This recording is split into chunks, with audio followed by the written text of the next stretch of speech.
Bem-vindos à Livraria da Polis. Eu sou Sofia. Antes de começarmos, curta este vídeo, comenta e inscreva-se no canal para acompanhar as próximas leituras. No áudio de hoje você vai ouvir No Maranhão, de Aloísio Azevedo, texto da coletânea Demônios. Aqui Aloísio se aproxima menos do conto de enredo e mais da memória. A narrativa nos leva a São Luís, à infância, às paisagens do Maranhão e ao modo como uma cidade guarda seus lugares, seus nomes e seus poetas. O olhar do narrador mistura lembranças pessoais, afeto pela terra natal e defesa da literatura como parte viva da memória de um povo. É um texto mais contemplativo e mais cheio de imagens. Agora eu convido você a entrar nesta leitura e acompanhar até o fim, no Maranhão. A Francisco Colás, no Maranhão.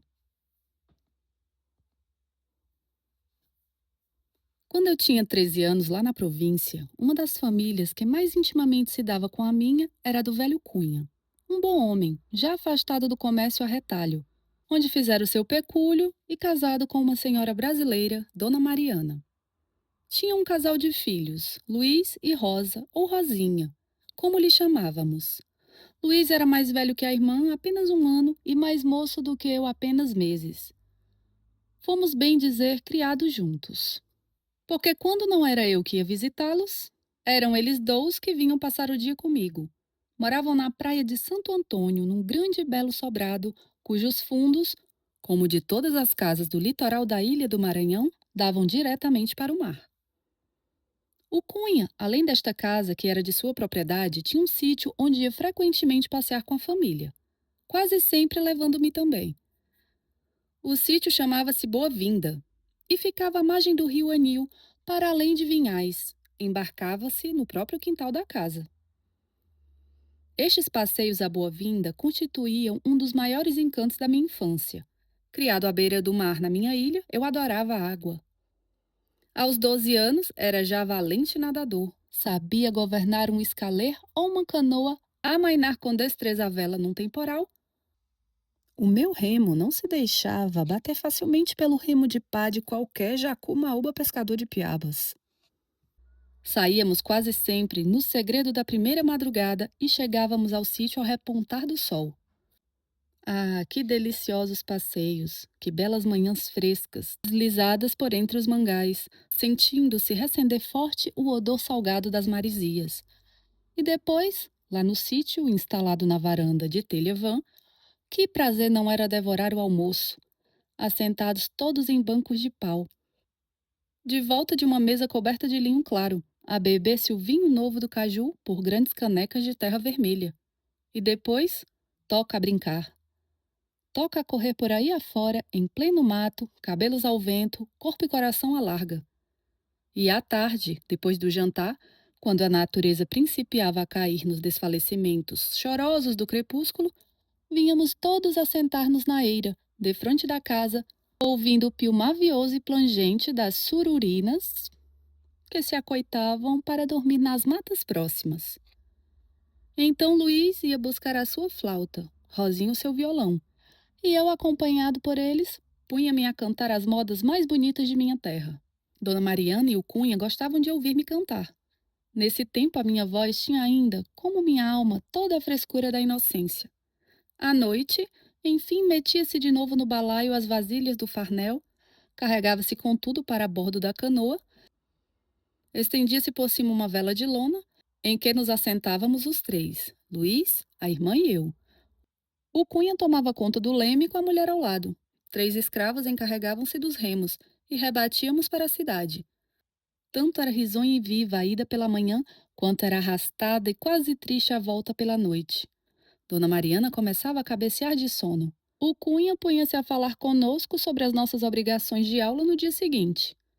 Luiz, em geral, deitava-se com a cabeça no regaço da irmã, e eu esticava-me sobre a lona, de rosto para o céu, a olhar as estrelas. Uma noite, voltávamos do sítio nessas condições, mas havia luar. E que luar!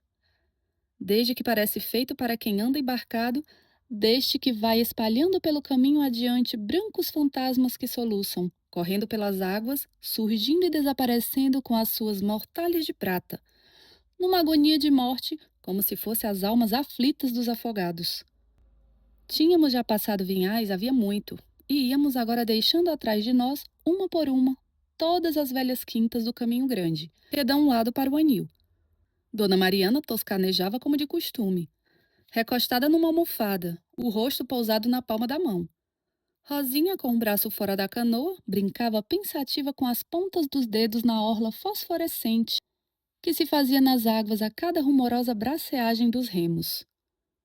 Luís cantarolava distraído, e o velho Cunha, vergado sobre o braço do leme, com seu grande chapéu de carnaúba derreado para a nuca, a camisa e o casaco de brim pardos abertos sobre o peito, fitava as praias que íamos percorrendo. Como se a beleza daquela noite do norte e a solidão daquele formoso rio azul lhe enleassem traiçoeiramente o espírito burguês, fazendo o milagre de arrebatá-lo para um devaneio contemplativo e poético. Qual, no fim de longo recolhimento, quando passávamos em certa altura do rio, disse-me ele com um suspiro de lástima: que desperdício de dinheiro! E quanta incúria vai por aqui! Vês aquelas ruínas cobertas de mato? Aquilo foi principiado há bem 40 anos para um armazém de alfândega. Nunca passou do começo. Teve a mesma sorte do Cais da Sagração e do Dique das Mercês. Que gente!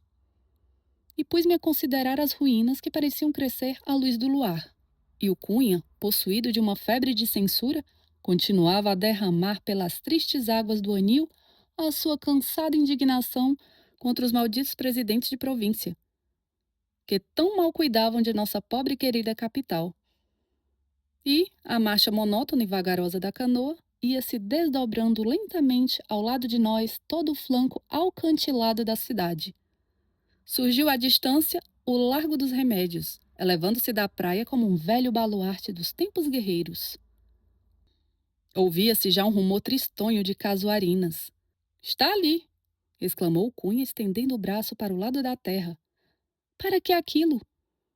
Para que esbanjar dinheiro com uma estátua daquela ordem, quando há por aí tanta coisa de necessidade séria de que não se cuida?" Olhei na direção que o Cunha indicava e vi a estátua de Gonçalves Dias, erguida no meio do Largo dos Remédios, toda branca, muito alta, triste ao luar, como a solitária coluna de um túmulo. Não achei ânimo nem palavras para protestar contra o que dizia o bom Cunha. De Gonçalves Dias, sabia apenas que fora um poeta infeliz e nada mais. "É", rosnou o pobre homem. "Para o luxo de encarapitar aquele grande boneco no tope daquele imenso canudo de mármore, houve dinheiro, e dinheiro grosso. Todo o povo do Maranhão concorreu, ao passo que, para concluir o trapiche de Campos Melo, que é uma necessidade reclamada todos os dias pelo comércio, não apareceu ainda quem se mexesse. Súcia de doudos! Isto é uma coisa tão revoltante que eu confesso. Chego a arrepender-me de ter me naturalizado." Tornei a olhar para a estátua e não sei por quê. As palavras do velho Cunha não me produziram desta vez a impressão de respeito que costumava exercer sobre mim. Pungia-me aquilo até como uma blasfêmia cuspida sobre uma imagem sagrada. Lá em casa da minha família, todos veneravam a memória do nosso poeta. E lá na escola, onde eu aprendi a escrever a língua portuguesa, o meu próprio mestre lhe chamava a ele mestre. No entanto, não opus uma palavra de defesa. Mas, fitando agora de mais perto a branca figura de pedra, que na sua mudez gloriosa encara aquele mesmo mar que serviu de sepultura ao cantor das palmeiras de minha terra, achei-lhe o ar tão tranquilo, tão superior, tão distante de mim e do Cunha, que balbuciei para este, timidamente: "Mas, seu Cunha, se o povo lhe fez aquela estátua, é porque ele naturalmente o mereceu, coitado." "Mereceu? Por quê? O que foi que ele fez? Minha terra tem palmeiras onde canta o sabiá. As aves que aqui gorjeiam, não gorjeiam como lá. Está aí o que ele fez. Fez versos." E o Cunha, no auge da sua indignação, redobrou de fúria contra a loucura dos homens, que levantavam estátuas a poetas, sem cuidar de concluir os trapiches que o comércio a retalho reclamava.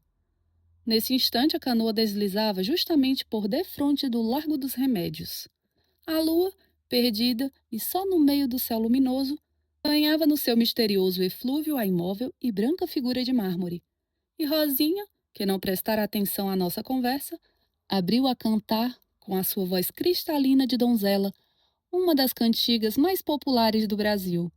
Se queres saber os meios, porque às vezes me arrebata, nas asas do pensamento, a poesia tão grata, porque vejo nos meus sonhos tantos anjinhos dos céus. Vem comigo, ó doce amada, que eu te direi os caminhos, donde se enxergam os anjinhos, donde se trata com Deus. E aquela menina, na sua virginal singeleza, estava desafrontando Gonçalves Dias, porque são deles os versos que ela ia cantando aos pés da sua estátua, inocentemente, rendendo sem saber, enquanto o pai o amaldiçoava. O maior preito que se pode render a um poeta, repetir-lhe os versos sem indagar quem os fez. Não sou supersticioso nem o era nesse tempo, apesar dos meus 13 anos, mas quis parecer-me que naquele momento a estátua sorriu, efeitos do luar naturalmente. Ou quem sabe lá, talvez fosse obra dos meus próprios olhos, porque os versos eram tristes e é bem possível que me fizessem chorar. Você ouviu No Maranhão, de Aloysio Azevedo. Neste texto, o que permanece é o vínculo entre memória, lugar e poesia. Aloysio revisita cenas da infância e transforma a paisagem de São Luís em espaço afetivo. O Maranhão aparece não apenas como cenário, mas como sua origem, lembranças pessoais e seu território de formação. No Maranhão é também uma defesa da literatura. O texto mostra que um poeta não vive apenas nos livros, nas estátuas ou nos discursos oficiais. Ele continua vivo quando seus versos passam de boca em boca, quando entram na memória popular e quando alguém os canta sem sequer pensar em sua autoria. No fim fica a pergunta: o que preserva melhor um escritor? O monumento de pedra ou a voz de quem ainda repete seus versos? Se você gostou dessa leitura, curta o vídeo, inscreva-se no canal e acompanhe a Livraria da Polis para continuar ouvindo os clássicos. Até uma próxima leitura!